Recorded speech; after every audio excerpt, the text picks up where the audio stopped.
Hello my guys, welcome to my May unboxing, which honestly looks a lot scarier than it actually is, and I'm really excited about this one for multiple reasons.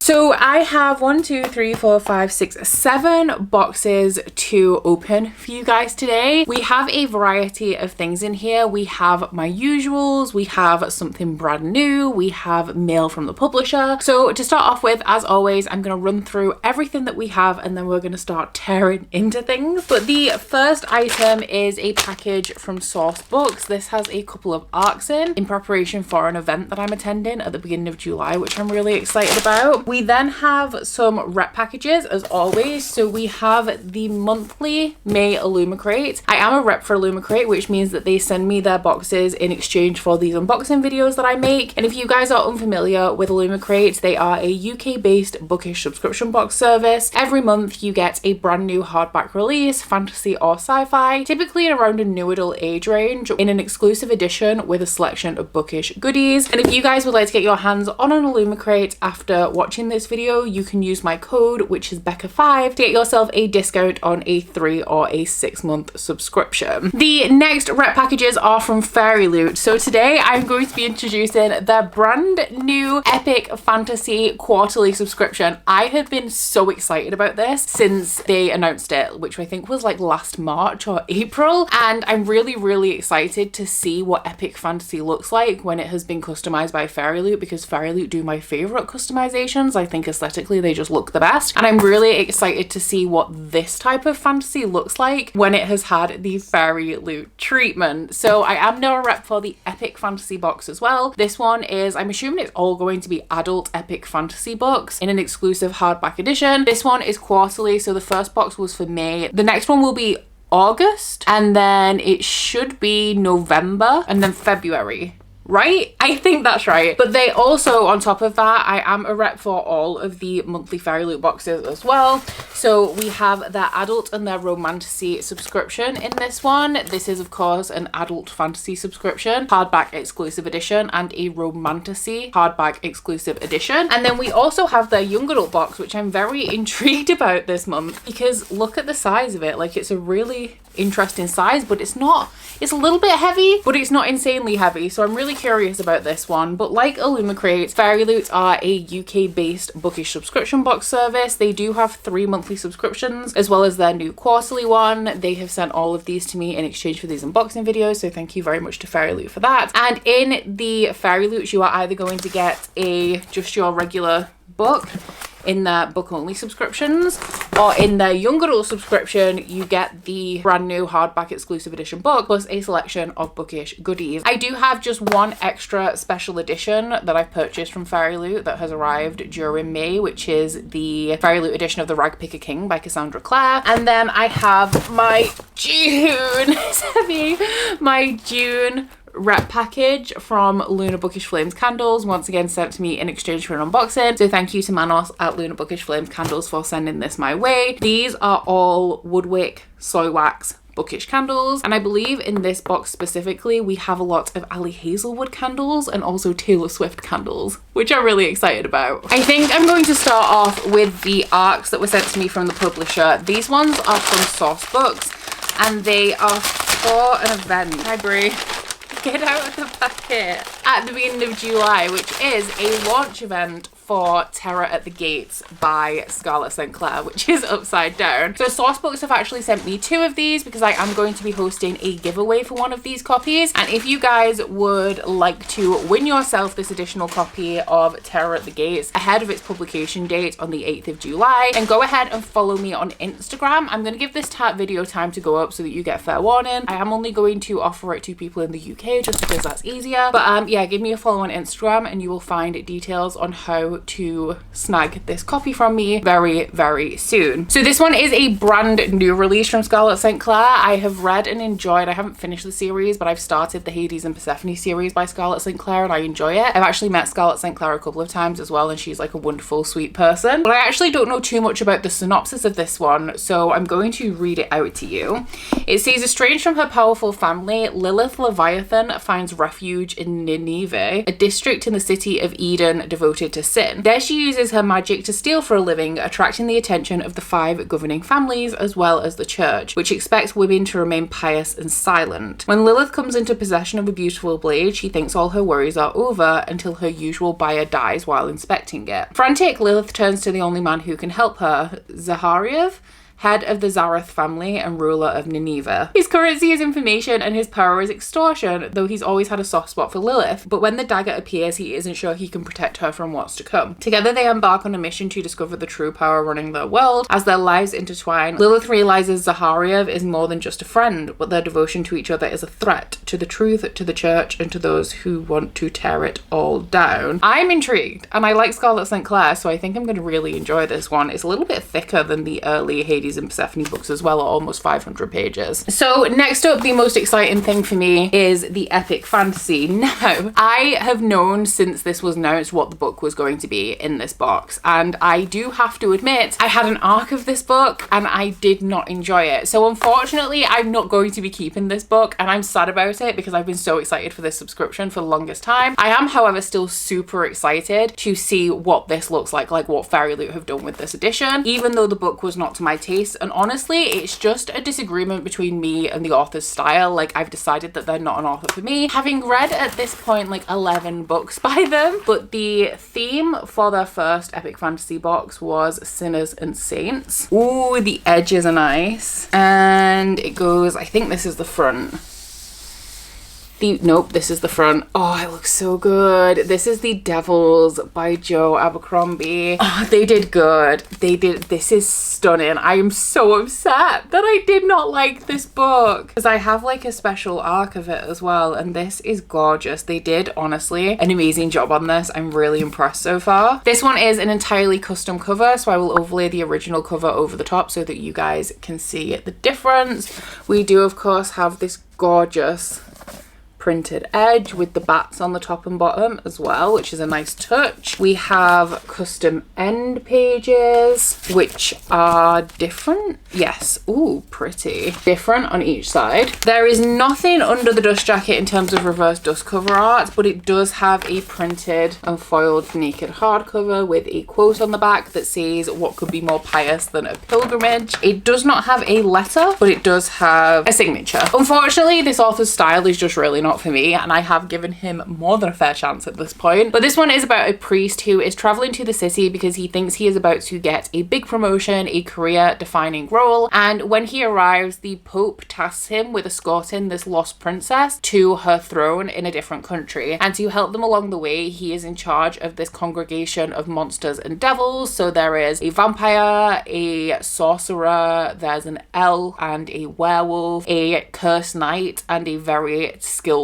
woman. And as they are transporting this princess, obstacles are thrown in their way. Obviously, they're not the most conventional Christians, and you have this monk who's just trying to get by and do his job and get them to where they're supposed to be. It is a little bit of a chaotic jaunt is how I would describe it. I did read this in a vlog as well, so I will link the vlog if you want to check it out. I think if you're a fan of Joe Abercrombie, then you will love this. I think if you are looking to get into Joe Abercrombie, this is an excellent starting place. There are things that I really like about Joe Abercrombie. There are things that I don't like as much, but I think for me at this point, having read 11 Joe Abercrombie books, I'm going to be cutting my losses with this author at this point, but this is a beautiful edition from Fairyloot. I'm very impressed. Next up, I guess we will do the Ragpicker King. So I have not read Swordcatcher yet. I sampled it in an episode of Shelve It or Scrap It. I do really like Cassandra Clare. I've read the first half of the Shadowhunter world, so all of the Mortal Instruments, the Infernal Devices, and also the first 1 or 2 books in the Dark Artifices. And even though Cassandra Clare is not one of my favorite authors, I do tend to thoroughly enjoy her books. So I thought that, seeing as I'd already sampled Swordcatcher, which is her first adult book, and I have a history of really enjoying Cassandra Clare's books, that I may as well just pick up a sequel. And if I don't end up enjoying the series, I don't end up enjoying it, but I think it's a pretty decent bet that I will. But this one is once again a completely new cover, so I'll overlay the original over the top if you guys would like to check it out. It is quite different from the original, and honestly, the Fairyloot editions with the characters on the cover are not my favorite editions of this book, but I did get Swordcatcher in one of their monthly boxes, so I thought if I was going to continue to read and collect this series, I might as well continue with the Fairyloot editions. I do like the printed edges they have on them. They're very in keeping with the original cover of this series. We also have custom end pages. I do really like the character art styles on these. Just personal preference, I don't love covers that have characters on most of the time. And then the end pages are different on both sides. We also have foiling on the naked hardcover. So if I remember correctly, because this is obviously the second book in the series, and I haven't actually read the first book, but I know that it follows, I think, 3 main characters. One is the Swordcatcher for the prince, so like his body double who stands in for him if there's threat of assassination attempt. And then we also have, I think, the prince himself, which is these 2 guys here, and then there's 2 female main characters, I'm sure, but I don't know who the other one is. One is from a magic wielding people where I think their magic is looked down upon. That is all I know about it, but multi-perspective adult fantasy. I don't think it's the most adult fantasy that exists. I think it's just like a little bit of a step up from the Shadowhunters world, but regardless, what I read of book 1 I really enjoyed, and I am excited to continue on and like actually properly read the series at some point. Carrying on with the Fairyloots, let's get into some items. So this one is their young adult box. I know that I'm really excited for their adult and their romantasy book for this month, but I don't think I can remember what the YA book is, but I'm actually mainly intrigued about the items in this one because it has come in such a large box. It has suffered some damage as well and been patched up, but I don't feel like it's actually compromised much inside. Ooh, did have a big tear in it though. So yeah, aside from the rip, everything inside looks fine. There's a bit of crumpling, but it's not a big deal. But the theme for this month is written in the stars. And if you guys would like to pause and take a look at the spoilers, you can do so. I, of course, will be going in blind. And the first item we have here is, ooh, a book sleeve. This is absolutely gorgeous. I do think it's inspired by Divine Rivals, though, and I did not like that book. Something that I do like about Fairyloot sleeves, I mean, they've done lots of different styles in the past, and my favourite one is one they did that had a pocket on the front because the pocket's like Kindle sized. But I like that they're squishy and that they also have, ooh, they've got like a silky line on this as well. But I like the zip because when I have a book sleeve in my bag, I still sometimes drop things in that get wedged in the pages. And this also allows me to put my annotation supplies in here as well. We now have a pin. This one is inspired by maybe the book of the month, which is, I think, The Floating World by Axio. I'm not actually 100% sure that that is the book of the month. It's just an educated guess because it's not a book that I've seen. I do spoil myself for the books included in boxes. I just also forget about what they are. Oh, we are now starting with the overlays, which are a new collectible item in the Fairyloots, which I'm really excited about because I love page overlays. This one is indeed for the book of the month, which is, I think, The Floating World by Axio. I'm just going to show you like the first one because I don't think that the art's going to be overly spoilery, but essentially you have these like transparent overlays. They just look so good. I love them. They go inside the pages of a book like this, so you can add the art in, and I think that they are absolutely beautiful. The only problem is, it's like, do I put them all in now? Like when I open the book, do I add all of the overlays? Because typically when I've had them in the past for like Crescent City, I like to add them as I'm reading, but because they're going to be doing them so regularly now, I'm not sure if I'm going to actually remember that I have overlays for them when I'm reading the book. I am really excited about the next item that I've just seen though, which is a Howl's Moving Castle puzzle. So this one, how many pieces is it? It's 1,000 pieces! Okay, so Illumicrate have been including a lot of 1,000 piece puzzles in their boxes for the last, I want to say, maybe year or so, maybe a little bit longer, and this is where you can see like how the box was damaged slightly in transit, but it's not that much of a big deal. Oh, it's Howl's Moving Castle as well. I love a 1,000 piece puzzle, and I'm so happy that subscription boxes are now including them, because previously, like way back in the day, they used to be like 100 piece puzzles, which are far too easy. Now I am getting quite a lot of these now. So I got a build up of 1,000 piece puzzles, and this is like an item that I do traditionally associate with Illumicrate, but like how Illumicrate did the embroidery patterns that I typically associate with Fairyloot, I am excited to be getting more of them from various boxes. I just don't want it to become too much. Like I don't want to be overrun with the same items from both type of boxes, you know, but I love the art on this. It is stunning, and I'm really excited to get into this one. I actually really need to get a move on with puzzles because I have so many at this point that I have not done. And then, oh, we do still have 2 tarot cards in this one. I wonder if these are the last tarot cards because I feel like we are getting there. But these ones are the King and the Queen of Planets. In every Fairyloot you get 2 tarot cards, and eventually you will have a full deck. We are approaching the end of the deck. I'm not sure how many we have to go, or like I said, whether these ones are the last ones, but they're kind of, at the minute, they're like a bonus item in Fairyloot boxes. I thought they were being replaced by the overlays, but we'll see. I'm not sure whether the overlays are to replace the tarot cards,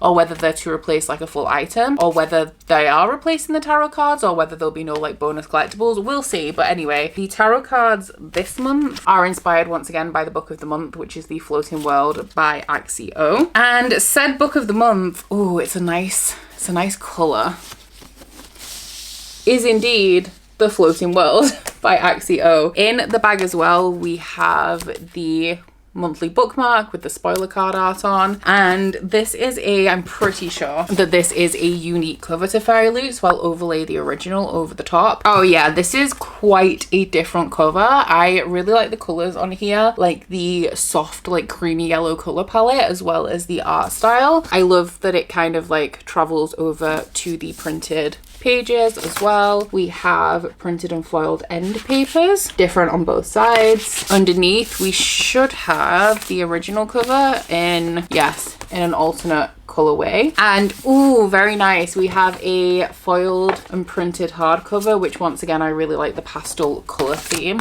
on this. I have no idea what this is about though. I do have, oh no I don't, I read the other Fairyloot book I had by Axio and I really enjoyed it. I think I didn't, it was kind of like a enjoyed it in the moment, didn't leave a lasting impression on me kind of book. What was it called? The Girl Who Fell Beneath the Sea. It was like a fairy tale type story. It was really good actually, so I'm excited to see what this one's about. It says ex-soldier Sunho lives in the underworld, a land of perpetual darkness. Possessing just his name and his sword, he comes across the score of a lifetime, a chest of coins for hunting down the girl who wields silver light. Ren is a spirited acrobat traveling with her family, but everything changes when they are attacked by a demon. Desperate, Ren releases a blast of silver light and kills the monster, but cannot save her beloved uncle from grievous injury. Determined to save him from succumbing to the poisoned wound, Ren sets off for the mountains where the creature came from, which happens to be where Ren herself fled from 10 years ago. Her path collides with Sunho's, but he doesn't realize who she is. As the two grow closer, it becomes clear that paths and destinies are more entwined than they could possibly have imagined. I'm wondering whether this is the first book in a series or a standalone. It does say in the letter from the author that this is once again inspired by Korean myth and legend. It doesn't say though whether it is a standalone like The Girl Who Fell Beneath the Sea or the first book in a series, but I'm excited to give it a try. Let me know down in the comments what your favorite items from this month's Fairyloot box is. Mine, definitely the puzzle,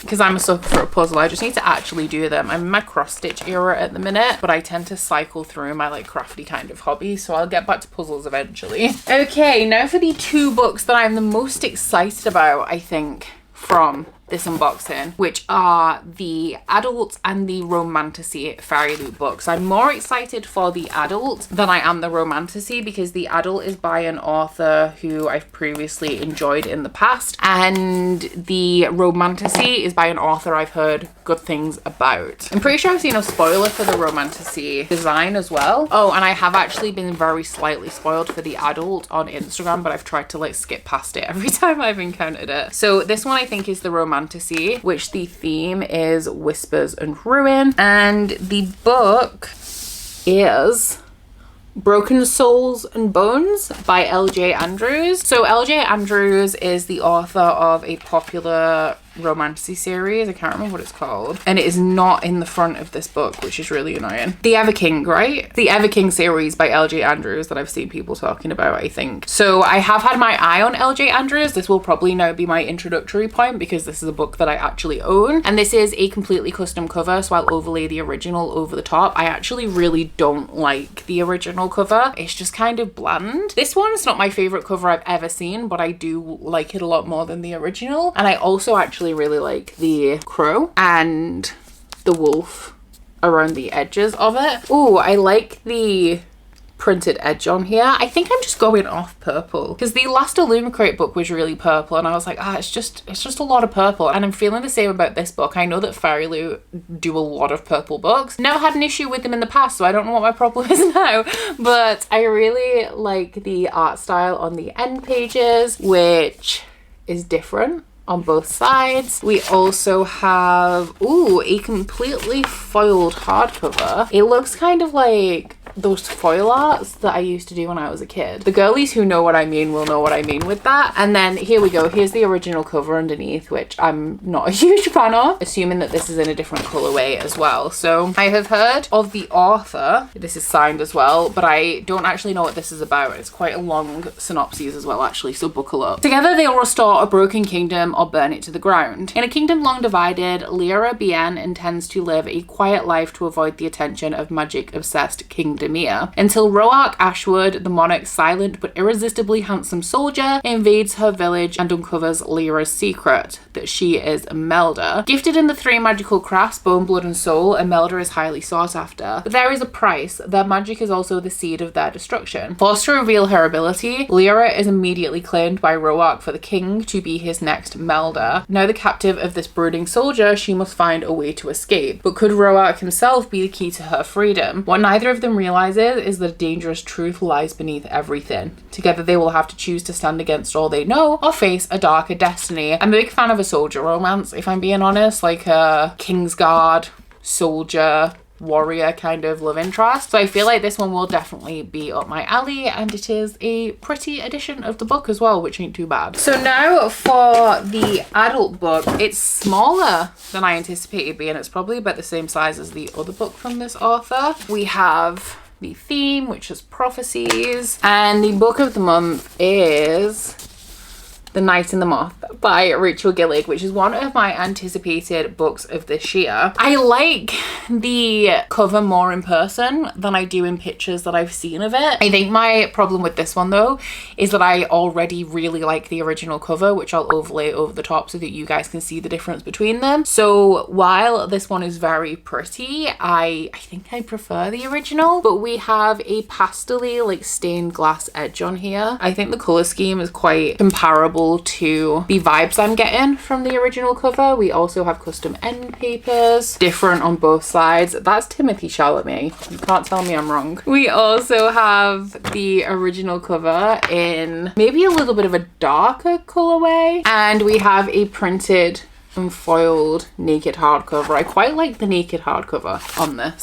So synopsis wise, I did read this a while ago when I made my anticipated releases video, but I've forgotten, so I'll just read you the dust jacket. It says, Sybil Delling has spent 9 years dreaming of having no dreams at all. Like the other foundling girls who traded a decade of service for a home in the great cathedral, Sybil is a diviner. In her dreams, she receives visions from 6 unearthly figures known as omens. From them, she can predict terrible things before they occur, and lords and common folk alike travel across the kingdom of Trom's windswept moors to learn their futures by her dreams. Just as she and her sister diviners near the end of their service, a mysterious knight arrives at the cathedral. Rude, heretical, and devilishly handsome, the knight Roderick has no respect for Sybil's visions. But when Sybil's fellow diviners begin to vanish one by one, she has no choice but to seek his help in finding them. For the world outside the cathedral's cloister is wrought with peril. Only the gods have the answers she is seeking, and as much as she'd rather avoid Roderick's dark eyes and a sharp tongue, only a heretic can defeat a god. So what I really liked about One Dark Window by Rachel Gillig is how it felt quite unique within the world and the magic system. Also had an amazing atmosphere, and that is what I'm also hoping for from The Night and the Moth. So I have very high hopes for this one, and the edition is not my favorite, but I think it's solid. I like it. Getting down into this stack, we have the Illumicrate. I am pretty sure that I am interested in the book of this month. I think the April and the May books were the ones from like Illumicrate's upcoming lineup that I was the most excited about. But the theme for this one, yeah, I think I'm right actually, is ancient artifacts. And here are the spoilers if you would like to pause and take a look. Oop, it looks like we have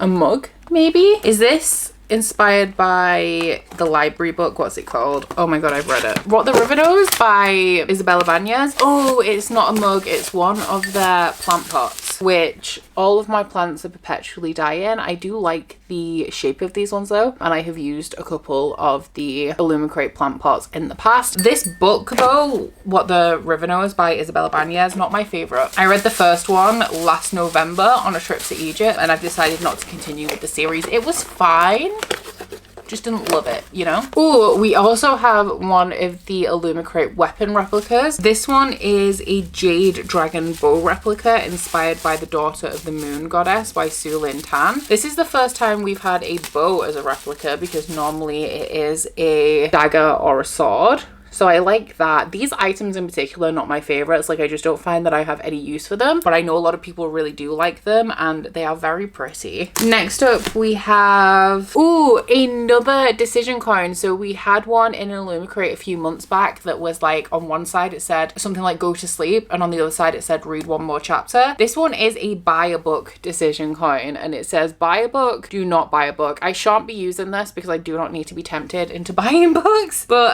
it's really cool. I like them as items, especially the one more chapter one. And then the last item we have in here before the book is definitely the one that I'm most excited about, because these are Dark Artifices satin pillowcases. Satin, and well, especially silk, but also satin pillowcases, great for your hair. They stop it from getting all mussed up, and they're also pretty good for your skin as well. Silk more than satin, like I said, but satin also does the job for its slippy texture. And I really like the design on this one as well. I am sad that there's just one, because I like my pillowcases to be symmetrical. Like, I like them to match on both sides. Ooh, I thought that this was actually going to be inspired by the Dark Artifices. Did I say the Dark Artifices? It's Dark Artifacts satin pillowcase inspired by Dark Rise by C.S. Becca, not the Dark Artifices by Cassandra Clare. But yeah, I really like the design on this as well. This is probably one of the best Illumicrate boxes we've had in quite a while, where we have a decent amount of solid items, I would say. And then our book of the month is dun dun dun, A Song of Legends Lost by M.H. Ayinde. I'm gonna check that. Ayinde, yes. So this one is a completely custom cover. It is also the book that I thought it was. I was not sure for a second because of how different the cover is. I will overlay the original cover over the top so that you guys can see the difference. This is very, very different in color. I think it has like a similar kind of vibe, but color-wise very different. We have a printed edge on here. I like the blues and the greens. While I am very interested in this book, the only thing that concerns me is that it is a young adult fantasy standalone, which fantasy standalones, they don't often work for me. Sometimes they do, a lot of the times they don't. But we have custom end pages, different on both sides, and then the naked hardcover is, ooh, it's foiled, but it's onyx foil, so it's more like a spot gloss, I think, than an actual foil, which is very chic. And the synopsis on this is quite a short one, so I'm just going to read. Oh, this says it's book one of the Invoker trilogy. Where did I just read? Oh, okay. So I read the spoilers, like the hints for the June box, and the June book is a YA fantasy standalone. Okay, that's fine. This one is, I think, the first book in an adult fantasy trilogy. It doesn't specify that it's adult, but I feel like the design, the original cover of it, and also the size of the book does imply that it's adult fantasy. Okay, it's fine. We're all good. I'm back to being really excited about this. It says, a song of rebellion, a song of war, a song of legends lost. In the kingdom of the Nine Lands, only warriors of noble blood can summon their ancestors to fight with them in battle. But when Timi, a commoner from the slums, accidentally invokes a powerful spirit, she finds it could hold the key to ending this centuries-long war. But as secrets long buried come to light, Timi will learn that not everything that can be invoked is an ancestor, and some of the spirits that can be drawn from the ancestral realm are more dangerous than anyone can imagine. Sounds good. Really happy with the Illumicrate book. So once again, down in my comments, let me know what your favorite item from this month's Illumicrate is. Mine is for sure the satin pillowcase, because it's the one that I will actually get the most use out of. But I think in terms of like general item quality in this box, while they're not like, this isn't, the replicas aren't my favorite items, in terms of like general public opinion, I feel like this is a very strong box that a lot of people are going to love, because it has items in it that a lot of people really, really love. And I think it's a pretty pretty high value box in that regard. Finally, I have my rep package from Luna Bookish Flame. So this is a small bookish candle company. They are, like I said, all soy wax, all wood wick candles inspired by books or having like bookish themes and topics. If you guys would like to pick up any candles for yourself as well after watching this unboxing, I will of course link their shop and their Instagram down in my description box, and I do have a discount code for them, which is Becca15, and that will get you a 15% discount off your entire order. So I'm particularly excited about this one because of the Ali Hazelwood candles. This is a relatively new collection from Luna Bookish Flames with, I think they did pretty much all of the Ali Hazelwood couples. As y'all know, Ali Hazelwood is my favorite contemporary romance author, so I'm here for it. And I have had an Ali Hazelwood candle from them before, Adam and Olive, and the art was chef's kiss. We do also have some of the Taylor Swift collection in here as well. I don't refer to myself as a Swiftie because as far as Swifties go, I am kind of chill about it, but I am a Swiftie. I am. So this one is a Taylor Swift one. It is Long Live the Library. Violet, lychee, blackcurrant, lemon, rose, jasmine, vanilla, and amber. Ooh, we have a really nice purple glitter.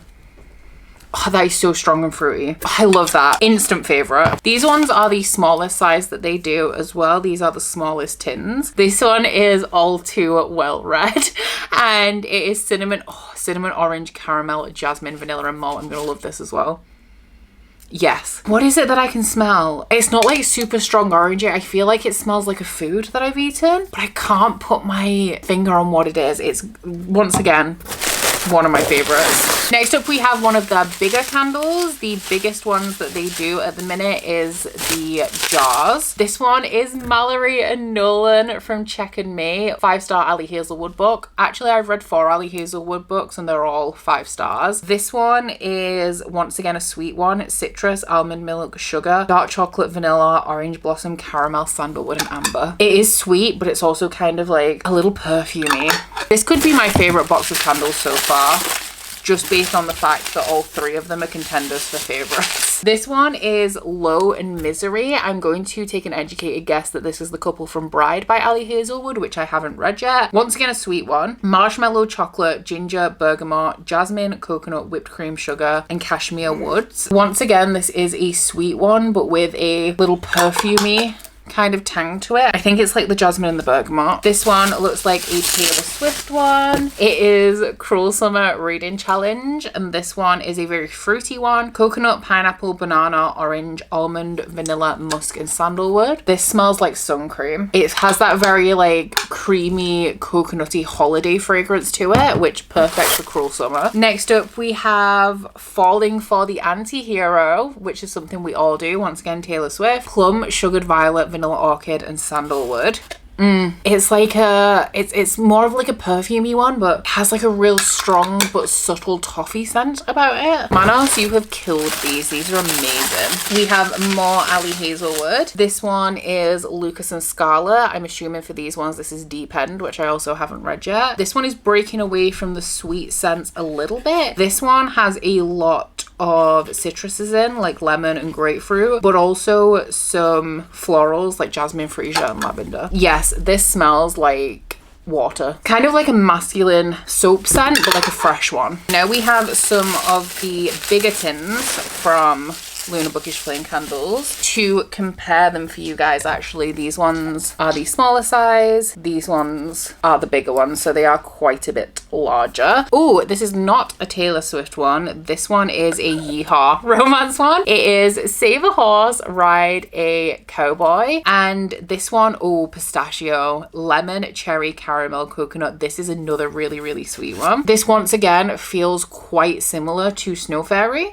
It's got like a really rich bubblegum in there, but also like a little bit of fruitiness in there as well. Once again, another favorite. This is going to be really hard for me to tell you guys my favorites at the end, I'm going to be honest. And then the ones that aren't my favorites based on scent are my favorites because they're Ali Hazelwood couples and I love the art style. This one is a Taylor Swift one. It's Evermore and Ever After. We have a lot of citruses in here, also florals, jasmine, lily of the valley, pine and musk. Oh, this one is like a really strong kind of herbal scent. It is not quite incensey, but it's a strong fragrance. The fruit is really sharp in there, but it has some depth from the florals. Next up, the packaging is just overtaken. Another Taylor Swift one. This one is Look What You Made Me Read. Oh, this one's quite a fruity one with green apple and plum, but it also has some vanilla and also some florals. Oh my god, I love that black glitter. Yeah, this is nice. It's like a fruity one, but it's like really rich. Next up, we have another Taylor Swift. This one is Stack It Up, and this one is very simple. It's vanilla candy, butter and almond, so I'm expecting sweet. Oh, that is quite sweet,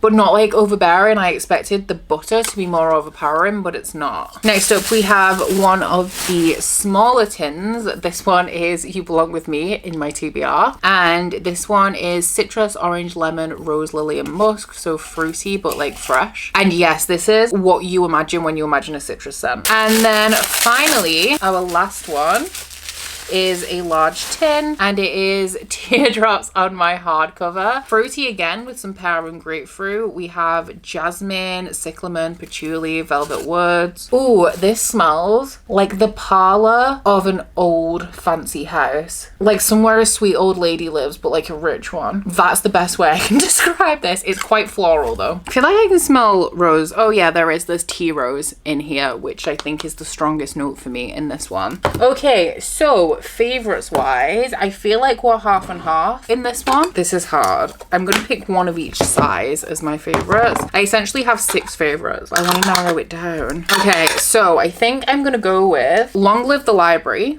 my favorite Taylor Swift. This is like one from each collection as well. Save a Horse Ride a Cowboy. This one is the one that's very similar to Snow Fairy from the Yeehaw collection. For the Ali Hazelwood, I'm going with the Check and Mate candle, which is super sweet and delicious. So thank you so much to Manos for sending me all of these to show to you guys. And do not forget, if you would like to pick up any of these candles for yourself, you can go ahead and find the Luna Bookish Flames candle Etsy shop in my description and use my code Becca15 to get 15% off your entire purchase. In terms of the books, let's have a look at what we've got.